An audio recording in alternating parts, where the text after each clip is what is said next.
Nhà trường đã giúp đỡ cho toàn bộ tất cả các quý phụ huynh có một cái cơ hội trải nghiệm về phần mềm Seesaw và một số những cái cách thức để hiểu xem là con mình được học tại trường như thế nào. Mà mình cảm thấy được rằng là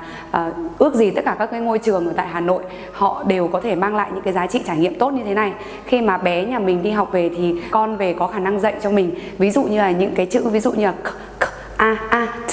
thế mình về mình cũng không hiểu là lý do tại sao con mình lại học như vậy. Thế nhưng ngày hôm nay khi mà mình đi đến đây và được học tập trải nghiệm cùng với rất là nhiều các thầy cô nước ngoài thì mình đã trả lời được cái câu hỏi là lý do tại sao con mình lại có thể phát triển nhanh đến như vậy. Phương xin gửi lời cảm ơn đến quý nhà trường, các thầy cô giáo cũng như là tất cả các quý phụ huynh ngày hôm nay đã đến tham dự cái chương trình và mọi người rất là nghiêm túc. Cảm ơn mọi người rất là nhiều.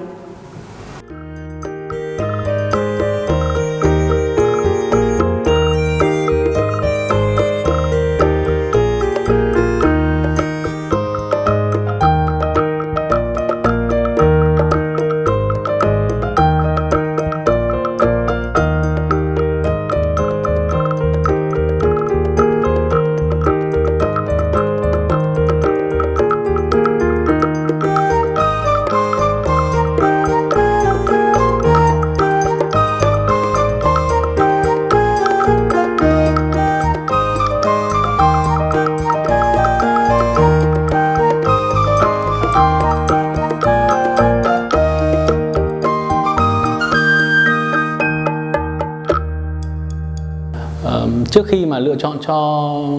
con gái tôi học trường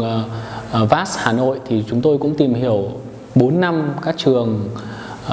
có tiếng ở Hà Nội. Một trong những yếu tố mà tôi lựa chọn trường VAS Hà Nội đó là cái môi trường học tập cũng như là cách thiết kế về lớp học rất là sinh động, cởi mở, không gò bó. Cái buổi workshop sáng ngày hôm nay thì tôi cũng